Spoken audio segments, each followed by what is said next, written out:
I mean, I'm looking at it from a very basic lens, which is the Ansari League, who vents its spleen, before every forum and says India's democracy. Today they're of course very silent because it doesn't serve their interests, given that their own ideological bedfellows have been caught out by the Supreme Court. But nonetheless, how does this reflect really on what we are seeing around us today in this country?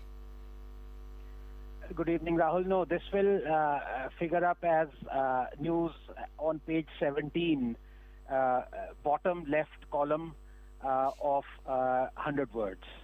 That is the situation in our country right now. But there are two issues here. Number one, and I've been reading the Supreme Court judgment. It's a fantastic judgment since evening, Rahul. So please permit me to elaborate on both issues. Number one, this is by all accounts a resounding slap, and I'm not mincing my words, on the face of the Maharashtra government, Mahavikas Aghadi.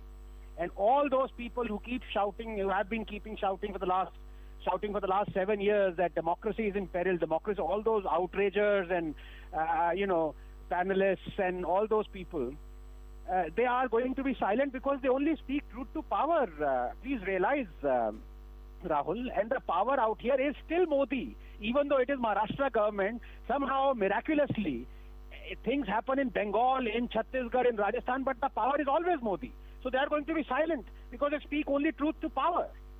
Number two, and this is very important, because Supreme Court judgment also elaborates in detail. In fact, you pointed that out, although very briefly, that Supreme Court has been scathing equally in a bipartisan manner. You mentioned you took out one sentence out of the judgment and you said that, this is happening across our legislative assemblies and parliament and all parties are to blame. So, while the BJP would be pleased with this decision, they should be. The fact is that all parties indulge in disruption of the parliament and assemblies. So are we now going to refer all such cases to the Supreme Court? You know that there are 40 million cases pending in our courts and 68,000 cases pending in the Supreme Court.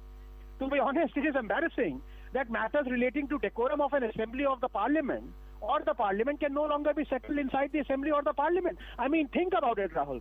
The rules are scrupulous and detailed. There is a rule book, for heaven's sake. They deal with the minutest of infraction and vandalism. There is CCTV footage available 24/7. There are dozens of witnesses all times. There are marshals and guards, and yet we need to refer matters to Supreme Court. This is like nursery KG kids referring the matter to the principal. The sad fact, Rahul, is that we are cursed with electing either louts or Luddites. Every time, that's why I say this and I repeat, every time a parliamentarian disrupts the House, his term should be truncated by 4 months. 3 disruptions and he will have 1 year less to loot his constituency. What better way to turn a delinquent into an eloquent? Budget, monsoon, winter, every parliamentary session is the same old story. Every year, every term. And no one is interested in finding a solution. And this cuts across party lines, across legislative assemblies, state or central. I mean, of course, what happened in the parliament last session and the one before that was shameful. And the opposition parties are to be blamed for it. And I'm sure Tehseen will draw up a false equivalence of it. But anyway, let him do that. And the way these MPs attacked the lady marshals was sickening. But are you telling me that the BJP has indulged in the same? One doesn't even have to go back to the UPA era, Rahul, to find instances of BJP creating ruckus, indulging in vandalism, forcing adjournment. Their leaders even saying this was part of democracy. No. Just look at the states where non-BJP governments are functioning. Rajasthan, for example, very briefly, just 10 seconds. Not a day passed by last 6 months without BJP creating havoc in the state legislative assembly, shouting slogans, disrupting the House. In fact, Rahul, you will laugh, but the Rajasthan assembly has been adjourned sine die since September.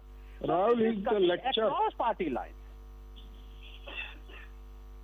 Anand Ranganathan, I want to ask you, if the Samajwadi Party has all loose ends tied up, then why are the seats not beyond BJP? Why are they little less than BJP?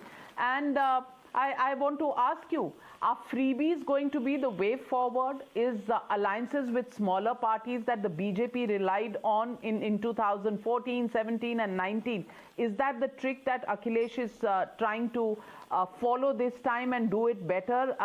And is the BJP's best bet to try and, divide the Jat vote and give all sorts of promises to reservations as well as, farmers' issues, because Western Uttar Pradesh is where the problems really begin for the BJP as the numbers are showing?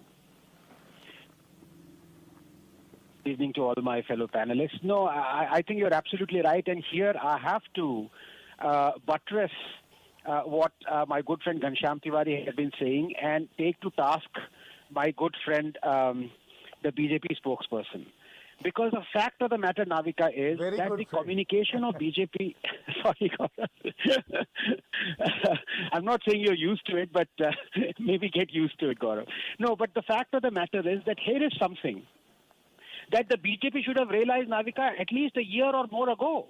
They are clearly playing really sad politics that is going to bankrupt, if it hasn't already bankrupted the nation, as far as garnering votes in this area of UP is concerned.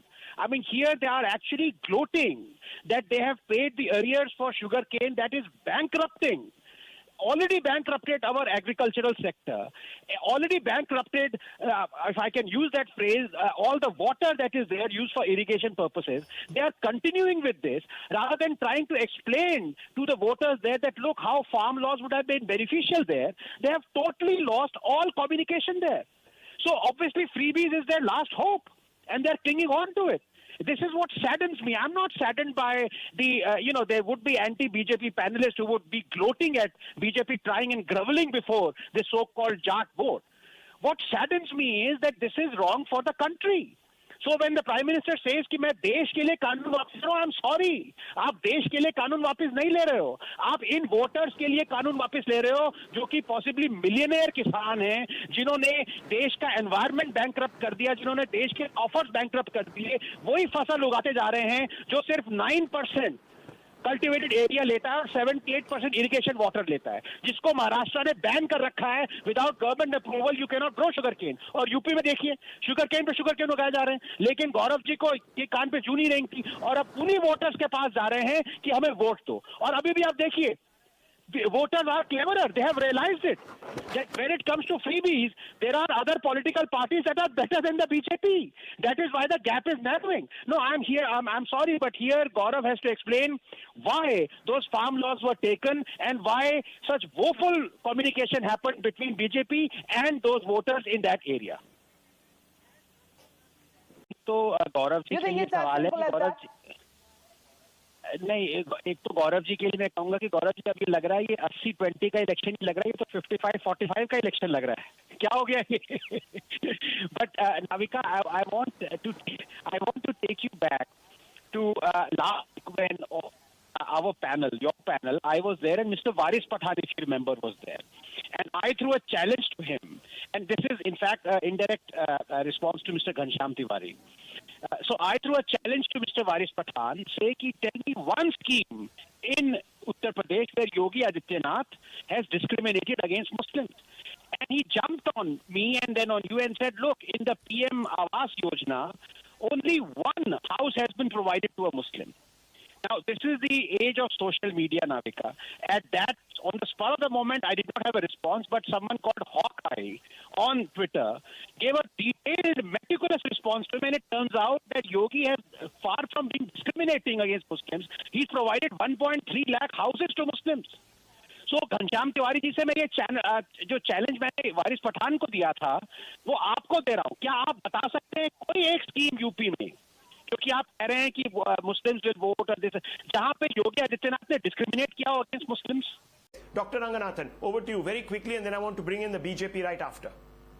No, very quickly, I'm afraid, I'm sorry, but for the DMK spokesperson and the MT, the easiest thing to do is to blame opposition or the political party. Let us deal with the facts here, and very briefly, Rahul, less than a minute, there are two facts here which are incontrovertible, and both are scandalous. The first one you've already mentioned. Is it or is it not a fact that Lavanya mentioned in a video that she was being forced to convert? Yes or no? It doesn't matter if there are other videos. Is this a fact or not? Was that Lavanya's voice? Did she say this? Was that a dying declaration? The answer is yes. Now, I'm not saying that you ignore the other evidence. What I'm saying is you cannot ignore this evidence. So an inquiry is a must. But here comes the point number two, and which is even more scandalous, Rahul, and this is why it really pains me. Because what you have done in this country is to politicize even National Commission for Protection of Child Rights. I want to read verbatim two sentences by Mr. Kanungo, who is the chief of NCPCR, who is saying this, and I'm quoting him right now. The government of Tamil Nadu is reluctant to extend the necessary facilities support to the NCPCR team for the said inquiry in the incident. But we are going to go to Tanjavur irrespective. Is this not shameful? I want to ask the DMK spokesperson, sir, why are you reluctant to provide all the support to the National Commission for Protection of Child Rights?